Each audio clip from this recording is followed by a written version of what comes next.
हमने ये अस्पताल बनाया, ये स्कूल बनाया, क्यों अस्पताल स्कूल यहां पर क्यों नहीं बना?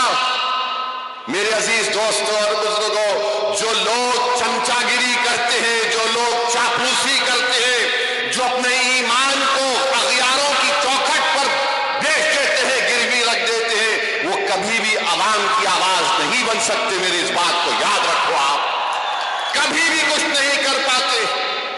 क्या क्या नहीं हो रहा है, मुझे यहां पर हमारे शोएब जामाई साहब बताए कि कचरे का कितना बड़ा मसला है, कितना बड़ा मसला है। और जब ये केजरीवाल मुख्यमंत्री बने तो पब्लिसिटी के लिए 1 रुपया खर्चा होता था। अब केजरीवाल के मुख्यमंत्री बनने के बाद 44 रुपये पब्लिसिटी पर खर्चा किए जाते हैं। 44 रुपये। अपना घर बनाए, केजरीवाल ने अपना घर बनाया तो गवर्नमेंट के पैसों से महल बना लिया। अरे केजरीवाल, तुम यहां पर आकर देखते मुस्तफाबाद में लोग कैसी अपनी जिंदगी गुजारते हैं। मेरे अजीज दोस्तों और बुजुर्गों, नेशनल ग्रीन ट्रिब्यूनल ने दिल्ली हुकूमत पर 900 करोड़ रुपए का उनको कहा कि कंपनसेशन दो, मगर ओखला, गाजीपुर, भलसावा में जो कचरे के पहाड़ बन रहे हैं, ऐसा लगता है कि जूनागढ़ के गिरनार से भी लंबे पहाड़ कचरे के बन रहे हैं।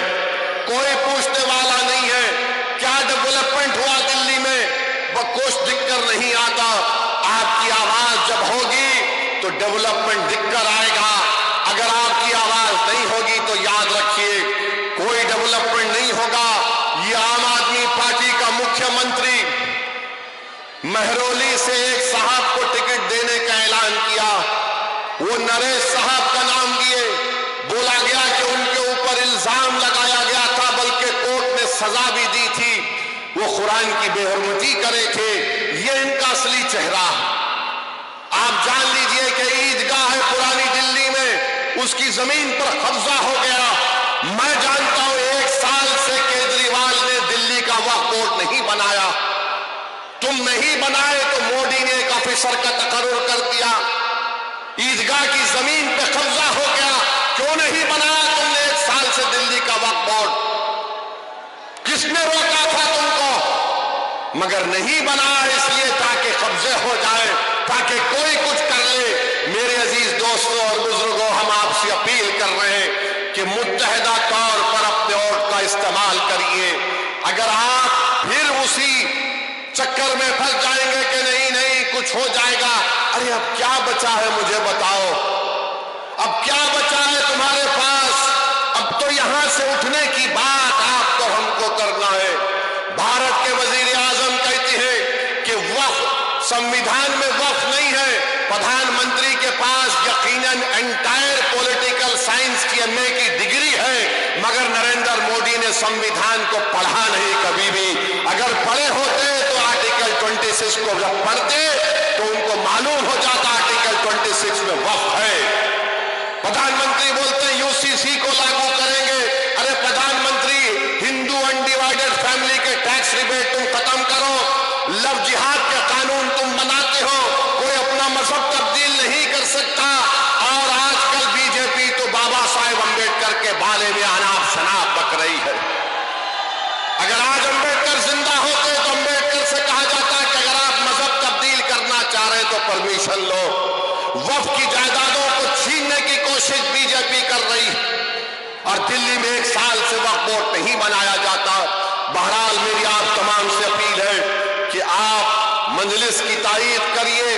पिछले बार भी आपने मजलिस के उम्मीदवारों की तायीद की, हमको कामयाबी नहीं मिली, मगर हमारे हौसले बुलंद हैं।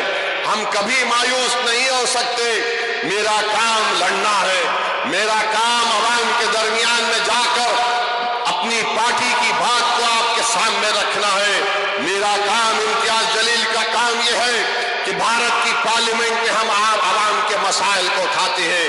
मेरे अजीज दोस्तों और बुजुर्गों, मेरी आपसे दवन गुजारिश है कि आप हमारे उम्मीदवार की तायीद करें, इनको कामयाब करें। अरे आप अगर इनको कामयाब करेंगे तो यकीन मानिए ये जो बच्चे हमारे लोग जेलों में सड़ रहे हैं, जिनकी जवानियां खत्म हो चुकी हैं, जिनके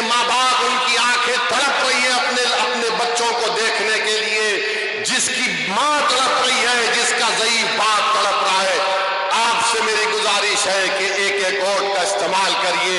یہ الیکشن آپ کو ایک پیغام دینا ہے تمام پارٹیز کو, چاہے بی جے پی ہو, عام آدمی پارٹی ہو, کانگریس ہو. آپ کو پیغام اپنے ووٹ سے دینا ہے کہ دیکھو ہم ابھی زندہ ہیں یہاں پر, ہم اپنے بیٹوں کو, اپنے بھائیوں کو نہیں بھولے ہیں, ہم اپنے وجود کا احساس دلائیں گے. ہم مصطفی آباد کے وکاس کے لیے مجلس کو ووٹ دیجیے. آپ دیکھیں گے سب دوڑ دوڑ کر آئیں گے, ورنہ یہ سب پارٹیاں جانتی ہیں بی جے پی کسی مسلمان کو ٹکٹ نہیں دیتی. نریندر مودی تو کہہ چکے ہیں کہ مسلم عورتیں زیادہ بچے پیدا کرتی ہیں. نریندر مودی تو کہہ چکے ہیں کہ منگل سوتر نکال کر مسلم بہنوں کو دیا جائے گا. مگر نریندر مودی جو بولے, آر ایس ایس کے موہن بھگوت اٹھا کر دیے, اور موہن بھگوت بول رہے ہیں کہ اب دیش کی جنتا کو 3 بچے پیدا کرنا چاہیے. اب موہن بھگوت کس کو کہہ رہے ہیں مجھے نہیں معلوم. موہن بھگوت پوچھ لیں نریندر مودی سے کہ کس پر الزام لگایا گیا تھا. مگر میرے عزیز دوستوں اور بزرگوں, ان تمام چیزوں کا اگر ہم جمہوری طریقے سے جواب دینا چاہتے ہیں تو میری آپ سے گزارش ہے کہ مجلس کے پتنگ کے نشان پر آپ بٹن دبا کر اپنے ووٹ کا استعمال کریے. یقیناً بی جے پی کو روکنا ہے, مگر میں کوئی کولی نہیں ہوں سیکولرزم کا کہ میں 75 سال سے میں ہی اس فرض کو نبھا رہا ہوں.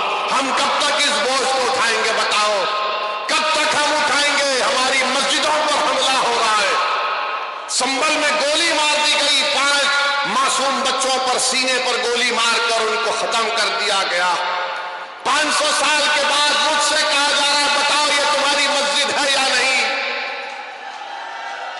800 سال کے بعد کہا جا رہا ہے کہ خواجہ اجمیری کی درگاہ ہے نہیں, تم بتاؤ. میرے بھائی یاد رکھو, تم جس پر بھروسہ کر کر ٹیکا لگا کر بیٹھے ہو نا, وہ جانتے ہیں کہ اسی طرح کی باتیں اگر کوئی کرتا رہے گا ہم ڈر کر ان کو ووٹ دیں گے. ارے میں تم سے کہہ رہا ہوں, اگر آپ اٹھیں گے, نوجوانوں